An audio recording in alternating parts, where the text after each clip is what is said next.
सुरुवात इथली झाली. नमस्कार मंडळी, आज आपण आलेलो आहे जांभुड या ठिकाणी. जांभुड या ठिकाणी आल्यानंतर नरसिंहाच्या मंदिरामध्ये आपण आलेलो आहे बघा आज. आणि हे जे मंदिर आहे बघा, पुरातन मंदिर आहे. आणि तिथे एक बाहेर झाड आहे बघा, मंदिराच्या गेटच्या बाहेर. ते झाड कळंबाचं झाड म्हणून ओळखलं जातं. जे कळंब म्हणतात ना, ते कळंबाचं झाड. त्या ठिकाणी अशी राधाकृष्णाची मूर्ती बाहेर ठेवलेली आहे. त्या मूर्तीच्या असं खाली ते एक झाड आहे. ते झाड हे कळंबाचं झाड म्हणून ओळखलं जातं. तर चला पुढे जाऊया, आपण पुढची माहिती घेऊया. चला.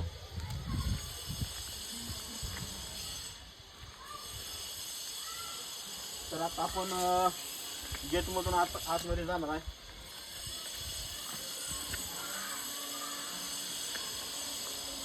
देवळाचं काम चालू आहे सध्या आणि आपण आतमध्ये प्रवेश केलेलाच आहे. ते पहिल्यांदा आपण भक्त प्रल्हादाचे मूर्तीचं प्रथम दर्शन करूया. बघा, ही भक्त प्रल्हादाची मूर्ती आहे.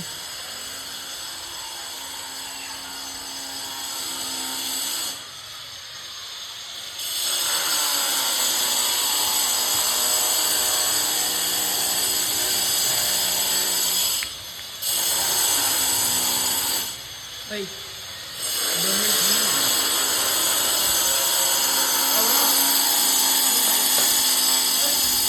आपण सध्या मंदिरामध्ये आलेलो आहे. मंदिराच्या कामाची जोरात बघा, कारण आता मे मध्ये जयंती असते, नरसिंह जयंतीची. ते काम असं फास्ट काम चालू आहे. तिथे गावकऱ्यांना खूपच मनावर घेतलेलं दिसतंय. गावकऱ्यांनी मनावर घेतल्यानंतर आपण सध्या प्रथम येऊया. बघा, प्रथम देवाची मूर्ती पाहूया सध्या. बघा,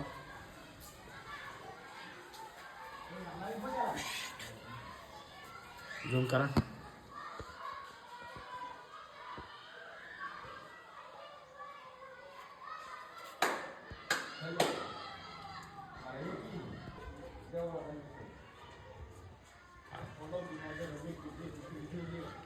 बघा, मूर्तीचं आपण दर्शन घेऊया प्रथम. परत नंतर गणपतीची मूर्ती ठेवलेली आहे. बघा, आखीवर एक दगडाची हेमाडपंथी काम आहे. खूप जुनं आहे बरं का. जवळजवळ खूप वर्षापूर्वीचं मंदिर आहे. 200, 300, 400 वर्षापूर्वीचं म्हटलं तरी चालेल. बघा,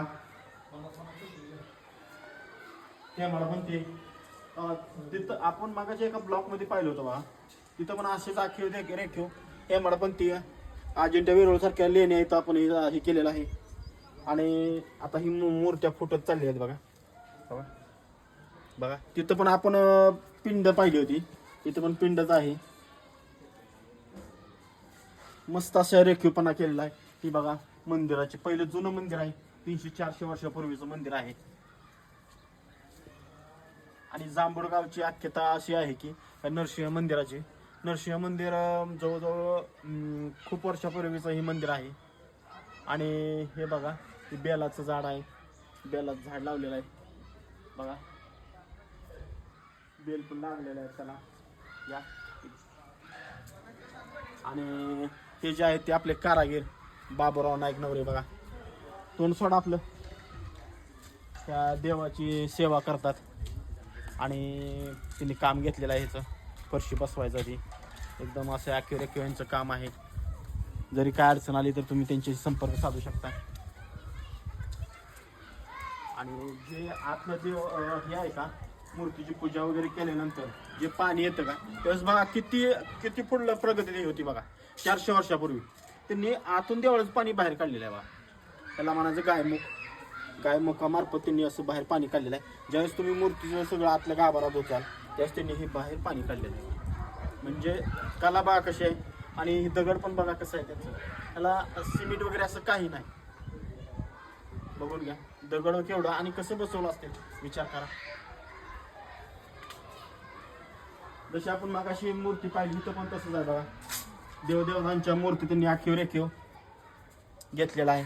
हेमाडपंथी दगड आहेत बघा. हे दगडावर त्यांनी आखीव रेखीव म्हणजे असं पहिले घडवणारी लोक होती म्हणायचं. आणि नंतर परत गावकऱ्यांनी बघा ही परत दत्त मंदिर दत्ताचं ही मूर्ती बसवलेली आहे. आणि पहिली ती जुनीच मूर्ती आहे. पुरातन. आता ह्या नरसिंह मंदिराची आख्याता सांगायची म्हणजे मला सांगतो. असं काय जुनी पुराणी लोक सांगतात की ही पुरातन मंदिर म्हणजे नरसिंगपूरचं मंदिर असल्यामुळे त्याला असं म्हणलं जातं की इथला एक गावातले एक जुना व्यक्ती होता.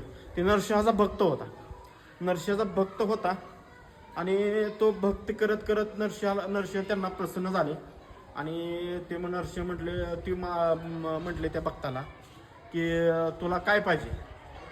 त्यावेळेस तो भक्त म्हणाला की मला काही नको, तुम्ही आमच्या गावाकडे चला. तर गावाकडे चला म्हटल्यानंतर ते नरसिंह म्हटले चला येतो मी. तर तो भक्त पण भक्ताला त्याने एक बोललं होतं की तू ज्यावेळेस पाठीमागं बघशील त्यावेळेस मी तिथंच स्थायिक रूपेली होणार, असे आख्याते काय आहे. मग ज्यावेळेस तो त्यांचा भक्त आणि देव पाठीमागं नरसिंह असे चालत या जांभूळ नगरीपर्यंत आलं. त्याला काय वाटलं की मागं आपल्या देव आलाय का नाही. त्यांनी ते पाण्यासाठी मागं बघितलं. त्या ठिकाणी आज असं आख्याता बोलली जाते की नरसिंह देवस्थान इथं तयार झालं असं बोललं जातं. तुम्हाला आजचा ब्लॉग कसा वाटला लाईक, कमेंट आणि फॉलो करू शकता. धन्यवाद.